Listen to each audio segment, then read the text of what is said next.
இன்றைக்கி நம்ம ஒரு ஸ்வீட் ரெசிபி தான் பார்க்க போகிறோம்.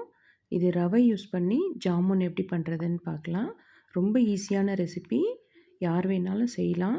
நீங்கள் கண்டிப்பாக ட்ரை பண்ணுங்கள். நம்ம ஃபஸ்ட்டு சர்க்கரை பாகு காய்ச்சிக்கலாம். அதுக்கு நான் 1 கப்பு சர்க்கரையும் 1½ கப்பு தண்ணியும் எடுத்திருக்கேன். நான் சொல்கிற அளவு எல்லாமே ஒரே கப்பில் தான் நான் யூஸ் பண்ணுறேன். அடுப்பை வந்து சிம்மில் வச்சுட்டு சர்க்கரையை நல்லா கரைச்சிட்டு அதுக்கப்புறமா நீங்கள் ஹையில் வச்சுக்கோங்க. இதுக்கு வந்து ஒரு கம்பி பதம் அந்த மாதிரிலாம் தேவையில்லை. நம்ம குலாப் ஜாமுனுக்கு எப்படி சர்க்கரை பாகு செய்வோமோ அதே அளவு இருந்தால் போதும். கொஞ்சம் ஃப்ளேவருக்கு ஏலக்காய் பவுடர் போட்டுக்கிறேன். நல்லா கொதிக்க ஆரம்பித்ததுக்கப்புறம் ஒரு 5 மினிட்ஸ் சிம்லேயே வச்சு கொதிக்க விடுங்க. நல்லா கொதித்ததுக்கப்புறம் கொஞ்சம் திக்காகும். அப்போ நம்ம அடுப்பை ஆஃப் பண்ணிடலாம். அதுக்கப்புறம் நம்ம ஒரு அடிகனமான பாத்திரம் எடுத்து வச்சு அதில் 1 ஸ்பூன் நெய் போட்டுக்கலாம். நான் இப்போ ரவையை வறுக்கிறதுக்காக தான் இந்த நெய் விட்டுருக்கேன். 1/2 கப்பு ரவை இந்த நெய்யில் கொட்டி லைட்டாக வறுத்துக்கோங்க. இதுவும் சிம்லேயே தான் இருக்கணும், இல்லைன்னா கருகி போயிடும் ரவை. நல்லா இந்த நெய்யில் வந்து ரவையை நல்லா வறுத்ததுக்கப்புறம் கலர் மாறாமல் இருக்கணும். அதே சமயத்தில் அந்த ஃப்ளேவர், அந்த ஸ்மெல் உங்களுக்கு வரும் ரவையை வறுக்கும்போது. அப்போது நம்ம பால் ஆட் பண்ணிக்கலாம். 1/2 கப்பு ரவைக்கு 1½ கப்பு பால் ஊற்றினா கரெக்டாக இருக்கும். 1:3 ரேஷியோ. நல்லா இந்த பாலில் வந்து ரவை நல்லா வெந்து வரணும். நம்ம ஏற்கனவே நெய் 1 ஸ்பூன் ஆட் பண்ணியிருக்கிறதுனால இது வேக வேக உங்களுக்கு கடாயில் ஒட்டாமல் தான் வரும். நல்லா நம்ம வந்து குலாப் ஜாமுனுக்கு மிக்ஸ் ரெடி பண்ணுவோம் இல்லையா, அதே மாதிரி அதே ஸ்டேஜுக்கு வர்ற வரைக்கும் நீங்கள் வந்து இந்த மாதிரி கிளறி கொடுத்துட்டே இருங்க. பாருங்கள், நல்லா திக்காயிடுச்சு. அந்த பாலில் வந்து ரவை நல்லா வெந்து வந்துடும். அடுப்பை ஆஃப் பண்ணிவிட்டு இதை எடுத்து ஆற வச்சிடலாம். வேறு ஒரு தட்டுக்கு மாற்றிக்கோங்க. இது வந்து கொஞ்சம் கை பொறுக்கிற சூடு இருக்கும்போது நல்லா பிசைஞ்சு விட்டுக்கலாம். இதில் வந்து நம்ம சோடா மாவுலாம் எதுவுமே ஆட் பண்ணல. கொஞ்சம் உங்களுக்கு இலகின மாதிரி இருக்குது அப்படின்னா ஒரு 1/2 ஸ்பூன் மட்டும் நீங்கள் பால் பவுடர் இருந்தால் ஆட் பண்ணிக்கோங்க. இல்லைன்னா கார்ன்ஃப்ளவர் கூட ஆட் பண்ணிக்கலாம். பட் எனக்கு வந்து இது கரெக்டாக இருந்ததுனால நான் எதுவுமே ஆட் பண்ணல. வெறும் ரவையும் பாலும் மட்டும்தான்.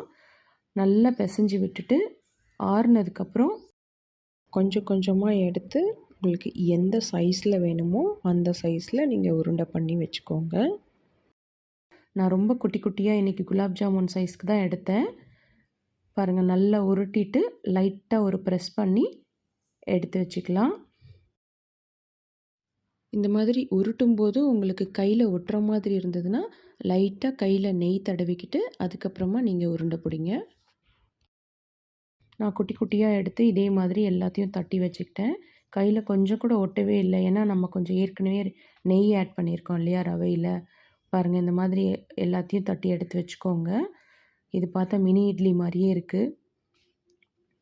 எண்ணெய் வந்து நான் பேரலாக காய வச்சுட்டேன். எண்ணெய் காஞ்சிருச்சான்னு ஃபஸ்ட்டு செக் பண்ணிக்கலாம். அதுவும் இல்லாமல் இது ஃபஸ்ட் டைம் பண்ணுறதுனால எண்ணெயில் போட்டால் பிரிஞ்சு வருமா அப்படிங்கிறது எனக்கு டவுட்டு. ஸோ எதுவும் ஆகலை, சூப்பராக இருந்தது. நல்ல கலர் மாறுற வரைக்கும் விட்டுட்டு திருப்பி திருப்பி போட்டு எடுத்துக்கோங்க. நல்ல கலர் மாறிடுச்சு.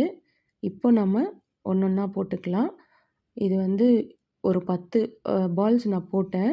அது வந்து ஃபஸ்ட் டைம் எடுக்கும்போது ஒட்டி வந்த மாதிரி தான் இருந்தது. பாருங்கள், இது அப்படியே ஒட்டின மாதிரி இருந்தது. ஆனால் நல்லா வேக வேக அது அப்படியே பிரிஞ்சு வந்துருச்சு. நல்லா கலர் மாறுற வரைக்கும் விட்டுட்டு நல்லா வெந்ததுக்கப்புறம் எடுத்துக்கோங்க. உங்களுக்கு இன்னும் கொஞ்சம் கலர் மாறணும் அப்படின்னாலும் இன்னும் கொஞ்சம் நேரம் விட்டுடலாம். கொஞ்சம் டார்க் ப்ரௌனாக இருக்கும். அப்படியே சூடாக எடுத்து ஜீராவில் போட்டுக்கலாம். ஜீரா வந்து கொஞ்சம் மிதமான சூடு இருக்கிற மாதிரி பார்த்துக்கோங்க. ரொம்ப ஆறி போய் இருந்துச்சுன்னா உங்களுக்கு ஜீரா வந்து அவ்வளோ சீக்கிரம் இழுக்காது. மீதி இருந்த எல்லா பால்ஸையுமே நான் ஒரே டைமில் போட்டுக்கிட்டேன். ஏன்னா இது வந்து ஒன்றோட ஒன்று ஒட்டவே இல்லை, தனித்தனியாக பிரிஞ்சு வந்துருச்சு. அதனால் நான் இருந்தது எல்லாமே அப்படியே போட்டுட்டேன். நல்லா வேக விட்டு 2 சைடும் கலர் ஈவனாக மாறின உடனே எடுத்துடலாம். குலாப் ஜாமுன் மிக்ஸ் இல்லை அப்படின்னா கண்டிப்பாக நம்ம இதை செய்யலாம். இது சாப்பிடும்போது யாருமே கண்டுபிடிக்கல ரவையில் தான் செஞ்சுருக்கோன்னு. குலாப் ஜாமுன் பிடிக்கும் அப்படின்னா கண்டிப்பாக இந்த ஸ்வீட்டும் பிடிக்கும். நம்ம குலாப் ஜாமுன் எப்பயுமே மிக்ஸ் வாங்கி தான் செய்வோம். ஆனால் இது வந்து நம்ம ரவையும் பாலும் இருந்தால் போதும். பாகு காய்ச்சி நாமளே இதை செஞ்சுக்கலாம். நான் இந்த ரெசிபி இப்போ தான் ஃபஸ்ட் டைம் செய்கிறேன். அதனால தான் கொஞ்சமான அளவாக போட்டு செஞ்சேன். நீங்களும் எந்த ரெசிபி செஞ்சாலும் ஃபஸ்ட் டைமு கொஞ்சமான அளவாக போட்டு செஞ்சுட்டு நல்லா வந்ததுக்கப்புறம் கொஞ்சம் நிறையா போட்டு செஞ்சுக்கலாம். இந்த மாதிரி ஒரு ஈஸியான ரெசிபியெல்லாம் நம்ம வீட்டிலையே கண்டிப்பாக செஞ்சுக்கலாம். நீங்களும் செஞ்சு பார்த்துட்டு எனக்கு கமெண்ட் பண்ணுங்கள் எப்படி வந்திருக்குன்ட்டு. அடுத்த ஒரு ரெசிபியில் சந்திக்கலாம்.